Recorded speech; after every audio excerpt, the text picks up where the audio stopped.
forcing global companies to diversify their manufacturing away from China to other emerging and frontier markets.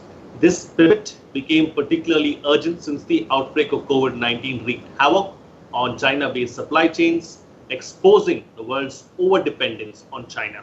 The supply shock has hit corporate revenues hard due to lost output, sparking a recession.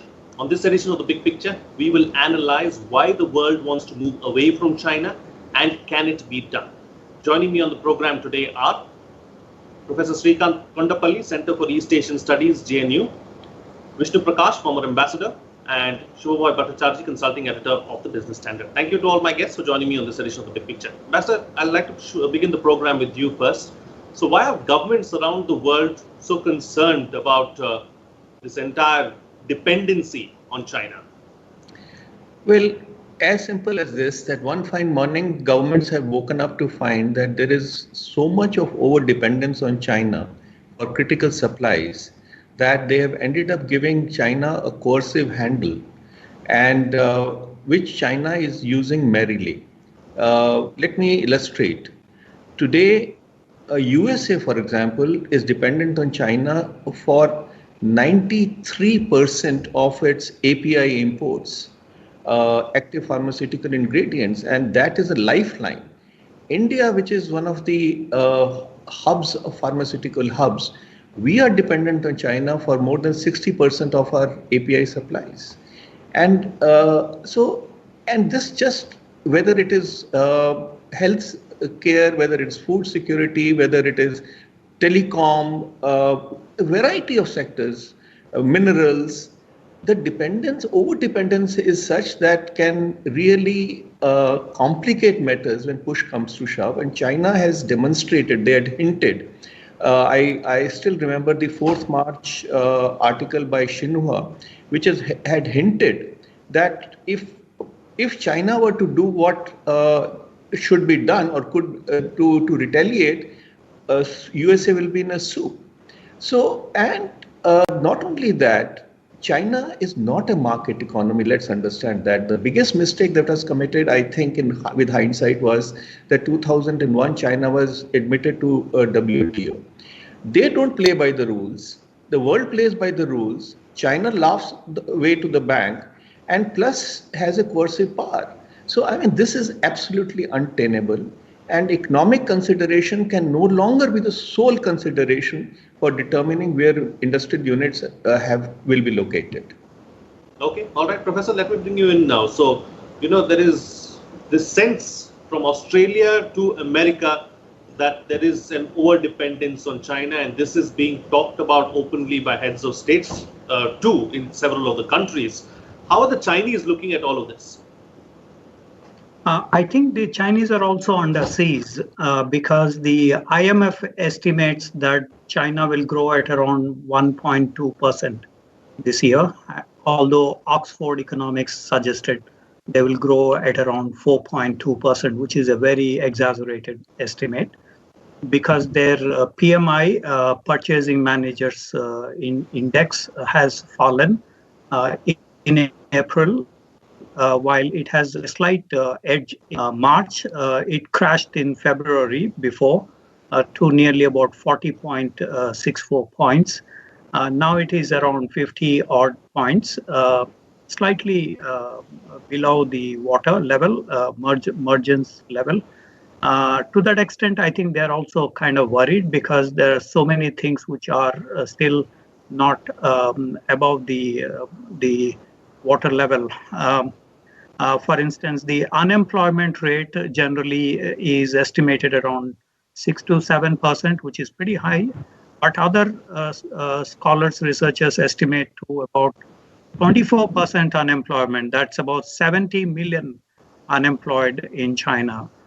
For China, this is very important because this translates directly into social stability and possibly even Communist Party stability. Because there are murmurs within the Communist Party. Wang Qishan, who was a close aide of Ren Zhijiang, the real estate tycoon, he was put in jail for calling President Xi as the new emperor wearing new clothes, emperor wearing new clothes. So there are so many problems for China. The GDP is going down because of the lockdown and the restrictions on social movements, supply chains, and others.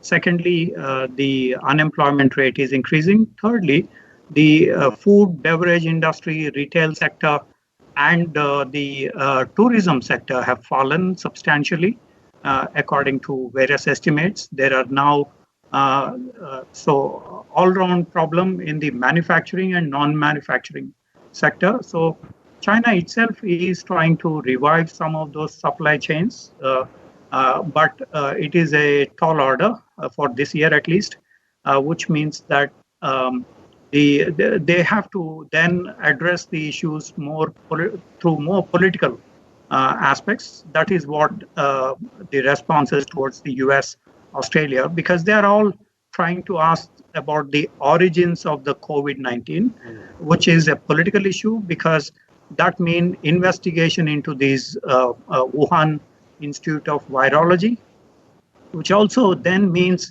China suspecting that this could lead to problems about compensation, reparations.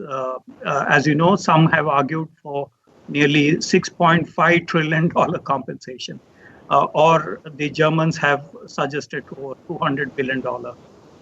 Because this is also a historical issue for China, as they demanded reparations from Japan in the historical times, 1930s. So this becomes a political issue for China as well. If they allow all this investigation to happen in the COVID-19 origins. Okay, all right, Shubhamay. So, what is the crux of the issue really? I mean, is it disruption of supply chains? Is it that governments themselves want to ensure that they become manufacturing hubs, leaving China by the wayside, or what is it really? What the problem that comes along is that China sort of seem to forget that it is not just an upstart, but a second largest piece of the world economy, and had to play, as Ambassador was pointing out, by the rules of the market economy. You cannot take the chance that a pandemic or any disruption of this sort will come and say that, I'm a country like any other country and I'm dealing with it. When you're the world's supplier of first choice, second choice, you got to have your systems running perfectly without any disruption. And that is what China seems to have forgotten, and that is what the world is holding it to account. But having held it to account, the problem that comes along is that China is too big a part of the world economy to be sort of ignored in the race to develop alternatives. And this is where none of the other countries are in a position to be able to afford a blueprint of what can be the alternative. India, for instance, is in a very strong position in terms of saying that I can offer some of the alternatives. But do we have the scale even right now to do it? It'll take time.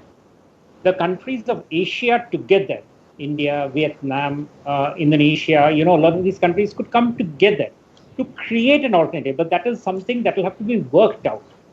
In that case, an architecture like the RCP that is being talked about, which has again sent out an invitation for India to join, will have to be redrawn and rethought. So essentially, the point of shifting manufacturing from outside China to diversify the risks, that is what the world is sort of saying, needs to see who are the competing claimants. I was listening to the European Commission. The European Commission's point is that China is, taking advantage of Europe.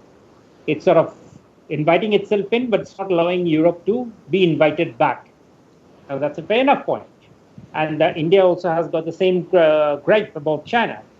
But do the countries' disparate which they are, have the ability to sort of cohere into one clear alternative structure. Because what is essentially going to happen is, right now, if countries want to move out from the Chinese sphere, the import bill for most countries will rise substantially. China took advantage of the fact that it was providing goods cheap. So if the countries and most of the emerging economies have to therefore source from other places, goods will not come cheap. That, on top of the fact that we are entering the stiffest recession in the last 100 years, makes it a very costly thought and a possibility to counter and to understand and to take account of. Do the countries have the ability to handle this sort of a recessionary, this sort of a cost impact? Absolutely. So, let me just add to that, Ambassador. I know you want to come in on what Shubham is saying, but let me also add to that. Now, China, let's not forget, taking the point that Shubham was making forward, is the world's second largest economy with a massive political clout as well. So, considering all of that, is it going to be easy to keep China at bay? Well, you're right. It will not be easy. But what is the choice?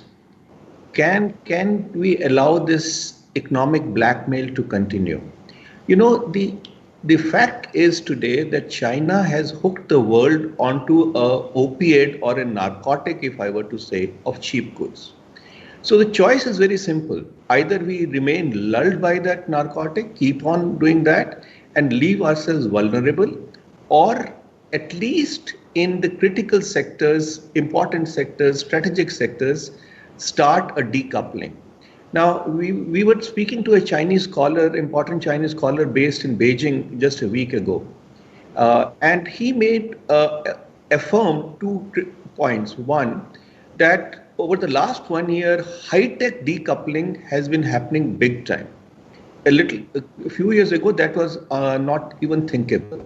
Secondly, we all agree that in the short or immediate term, it will further lead to a supply shock if there is a disengagement with China. But it has to be a gradual process. And if the world does it gradually, builds shorter supply chains, regional supply chains, enhances its own capabilities, and yes, Mr. Bhattacharya made a very important point, which I fully endorse, that plurilateral FTAs will become that much more important. So a combination of these factors will certainly help in reducing dependence on China, and will also in the bargain force China to play, at least be more mindful of the rules of the game. Okay, all right. So, Professor, with the lockdown now in effect from all across the world, China seems to be back to normal. Factories have opened even in Wuhan and other places as well. So it seems like they already have a head start, and now everybody else will have to play catch up. On the periphery, it seems to be like that, but there is they did say that there are zero number of cases or zero casualties, etc. But there are asymptomatic cases that have come up, and also they have suddenly hiked up the death rates in Wuhan by over 50%. So it all depends on the statistics. And Chinese statistics are notorious from that point of view. So we have to wait and watch. None of those indicators will obviously. Supposing if you have an order for December, January, you got to deliver those for the global market, which the Chinese have not been able to do so far. So even the backlogs have not been fulfilled. So number one, if we assume that there is a resumption of productivity, etc., then they would have supplied to the global vendors. That has not been done so far. So that is one indicator. The second is the social mobility is still restricted in many places.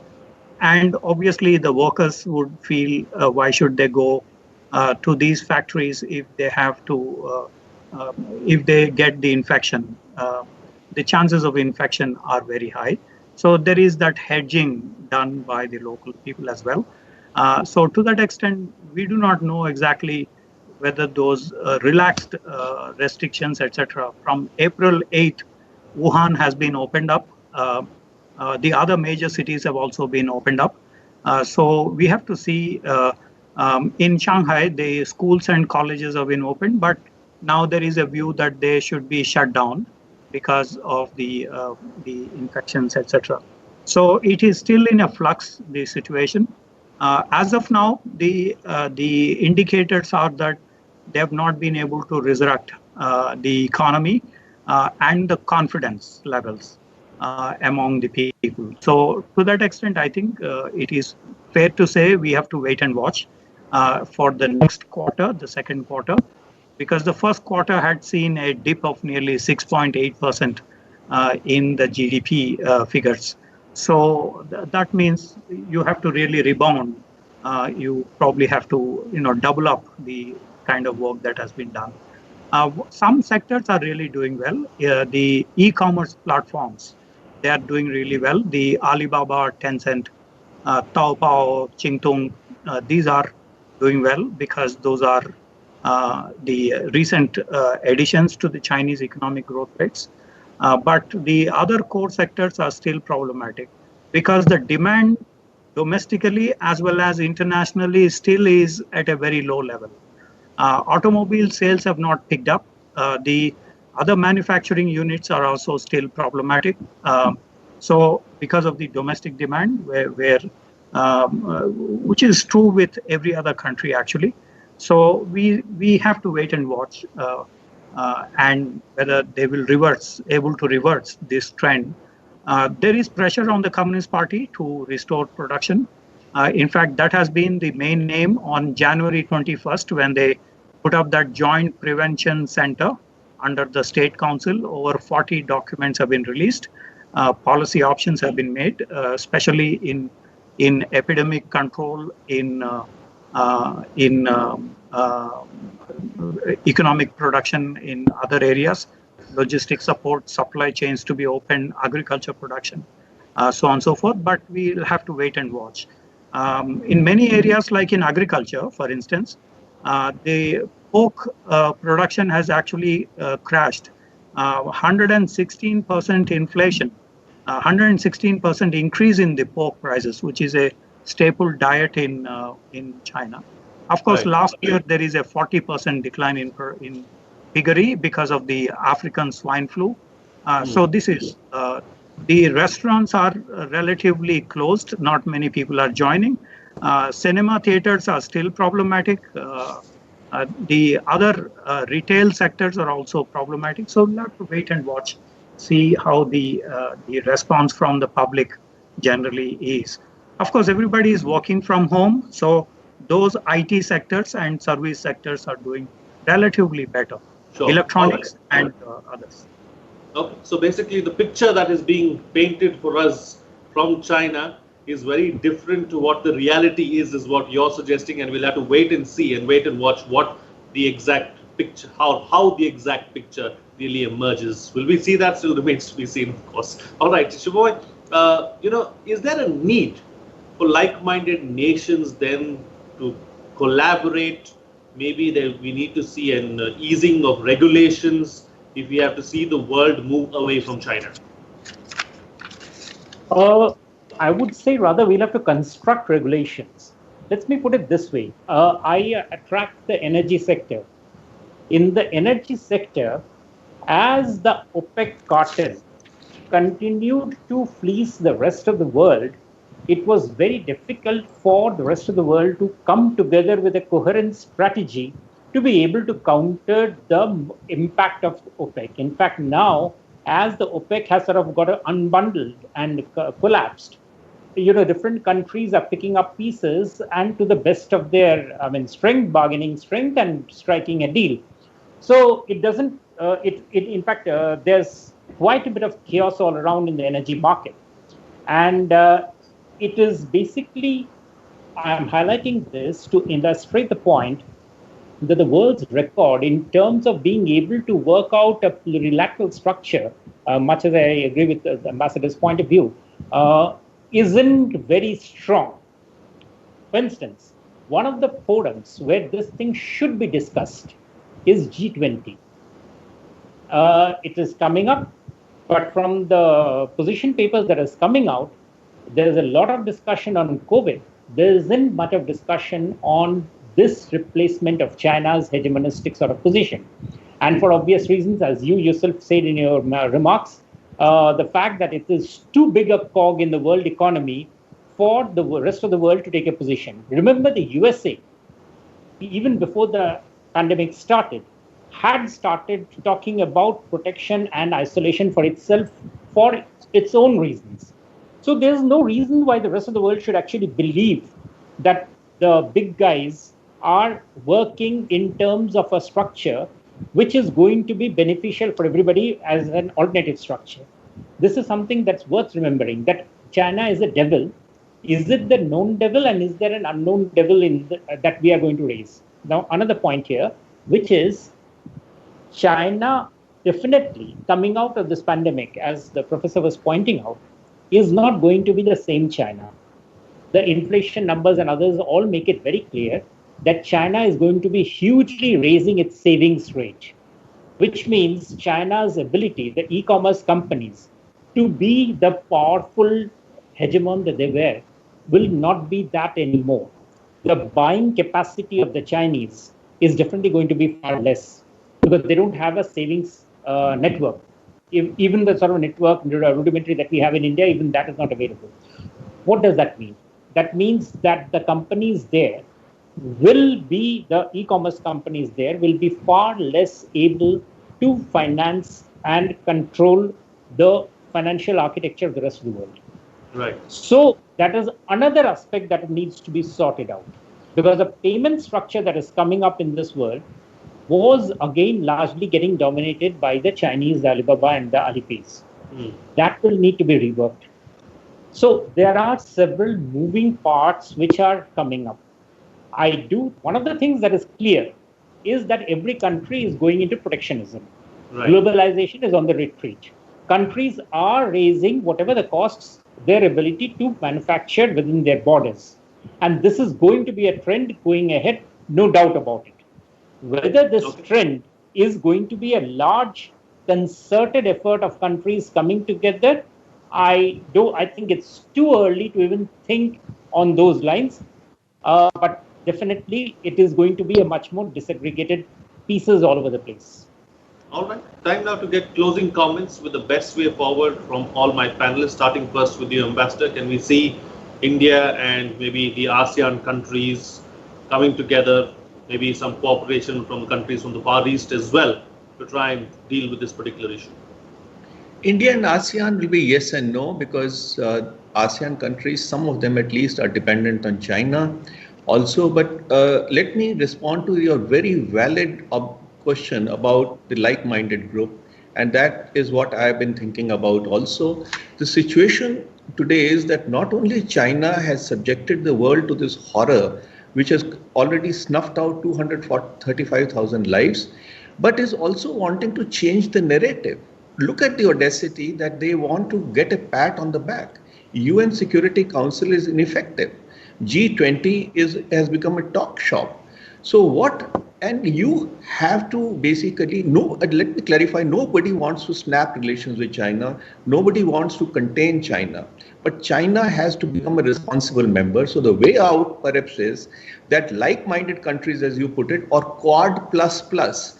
And I can think that, about 9 or 10 countries, Quad plus France, Germany, Vietnam, New Zealand, Indonesia, possibly 1 or 2 other countries, which have a common agenda, which are democracies, can get together and start asking questions. So even if these countries start asking questions, that will form a nucleus for the others to join. And China will not be able to ignore it. You cannot give a free run to China. That, I think, is a lesson that the world has to draw. All right, Professor? I think the India has to come out quickly with some policy announcements. We did see Uttar Pradesh Chief Minister had announced a few things with over 100 American companies, but this is only a tactical kind of posturing. We need to see at the Government of India level clear policy kind of directions and what do we do in terms of post-lockdown situation in terms of production resumption, as well as on the new industries that have to be given. One is obviously we have had some leeway in terms of Skill India development, Digital India, and other campaigns. This has to be dovetailed into those packages, but some bold announcements have to be made, which of course have also been in consideration recently with the new announcements made. But that has to be given a more concerted view. I do agree that there is the Indo-Pacific, which was focusing mainly on political issues or maritime issues. There is then a need for also acquiring an economic aspects in that format. And then there is G20, which needs also to be discussing issues on the problems that they are facing right now.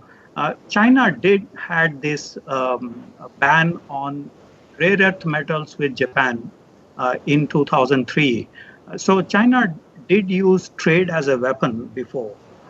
So one has to wake up to this prospect that in future we're going to have some of these issues lingering. Okay, all right. And Shubhoy, close the show for us with your concluding remarks. Well, I suppose the immediate resolution of the South China Sea issue would give an indication of how far the countries are willing to take on China. And if the countries waver, then obviously you realize that it will take quite a bit more for the sort of un-Chinization of the world manufacturing setup to happen. But definitely there is going to be, and is already visible, a lot of local production happening around. How far that will impact the economy of the world is for us to see.